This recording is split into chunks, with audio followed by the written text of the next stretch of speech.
Have you ever looked at someone you care about, maybe someone from your faith community, and felt like they're kind of drifting? Oh, absolutely. Or maybe making choices that seem off track from what you know of them. Exactly.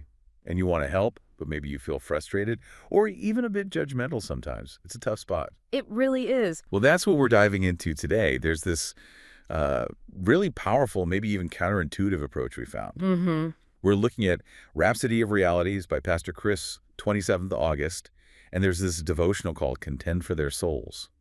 Sounds intense, right? It does. And it really centers on this biblical example, a guy named Epaphras from Colossians. Epaphras, okay. Yeah, and it's all about this specific kind of prayer, a really active form of prayer that can, well, fundamentally change how we engage. Okay, so that's our mission then. Figure out what it actually means to contend for souls.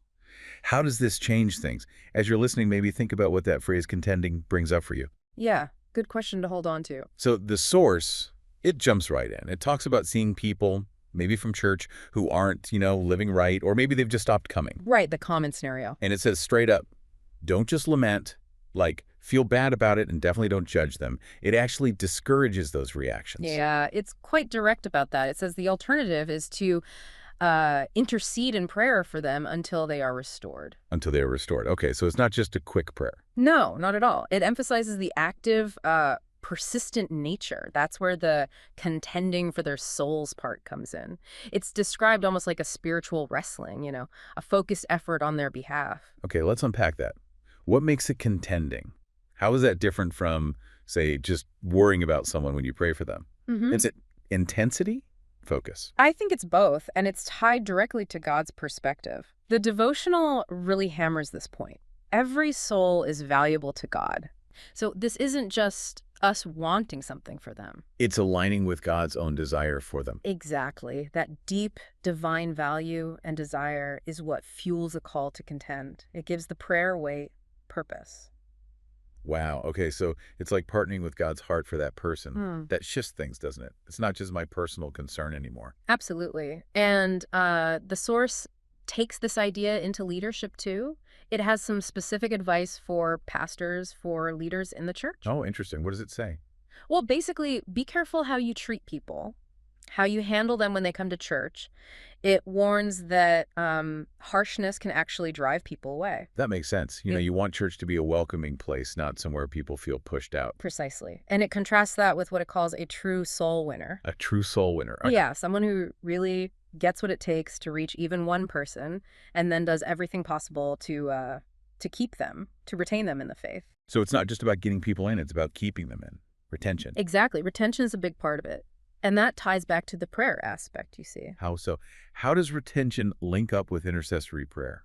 Well, it suggests our prayers, our contending, isn't just for that initial moment of salvation. It's also for their ongoing spiritual health, their steadfastness. It's a long-term spiritual investment. I see. Like praying for their endurance, their growth, not just their entry point. Got it. And to really illustrate this, Pastor Chris shares a personal story in the devotional. Oh, yeah. He says, "Many times I've cried over a soul. I kept interceding until the person came to Christ or was restored back in the faith." Wow. Cried over a soul. That speaks volumes about the level of emotional and spiritual energy involved. It really does. It underlines the fervency. And the text suggests this kind of prayer, praying strategically, ahead at the right time and the right way and for the right things, is how you win. Win. Meaning you see the desired outcome, the restoration, the salvation, the breakthrough for that person. It positions prayer not as like a backup plan, but as a primary strategy. Okay, so it's proactive. Not just reacting when things go wrong, but actively praying to shape spiritual outcomes. That's a big idea. It is. And the practical advice for churches that follows is to prioritize time for intercessory prayer. Make it a central activity. Right, not just an afterthought or something you do only in a crisis. Build it into the rhythm. Exactly. Which brings us back to Epaphras. Remember him from Colossians? Yeah, the guy you mentioned at the start, the intercessor. That's him. And the crucial thing the source points out is that his prayers weren't focused on his own needs. Not at all. He was praying for others. Okay. What was he praying specifically? The scripture says he was laboring fervently in prayer for the Colossians, specifically that ye may stand perfect and complete in all the will of God.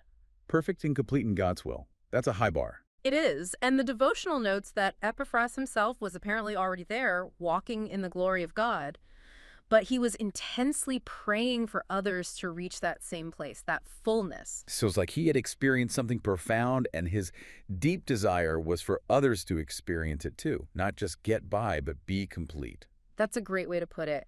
He's presented as this model of selfless, targeted prayer, aiming for deep spiritual maturity and fulfillment in other people. It's really about investing in their ultimate spiritual potential. Absolutely. And this isn't just a model for leaders like Epaphras or pastors. The devotional makes it very personal. How so? For the listener. Yeah, for you, for anyone listening.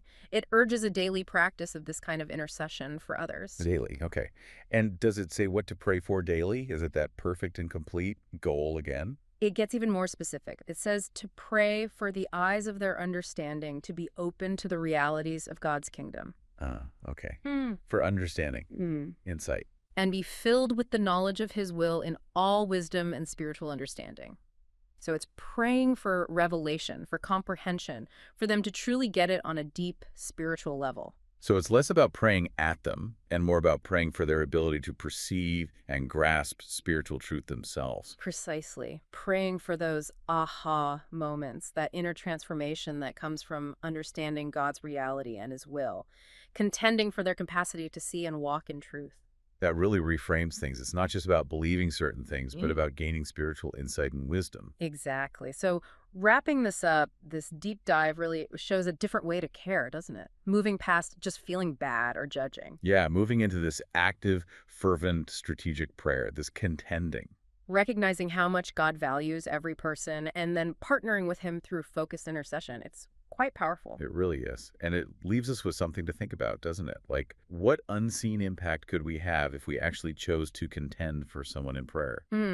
Beyond just talking to them or giving advice. Right. What does that deeper spiritual investment look like? It makes you reconsider prayer, not just as, a comfort in crisis, but as this proactive force. A force for growth, for restoration, just like Epaphras modeled. A call to maybe prioritize that kind of prayer in our own lives. Definitely something to reflect on. For more information on how you can grow spiritually using Rhapsody of Realities, please visit our website, www.rhapsodyofrealities.org, or you can also visit rin.rhapsodyofrealities.org/salvation. Thank you.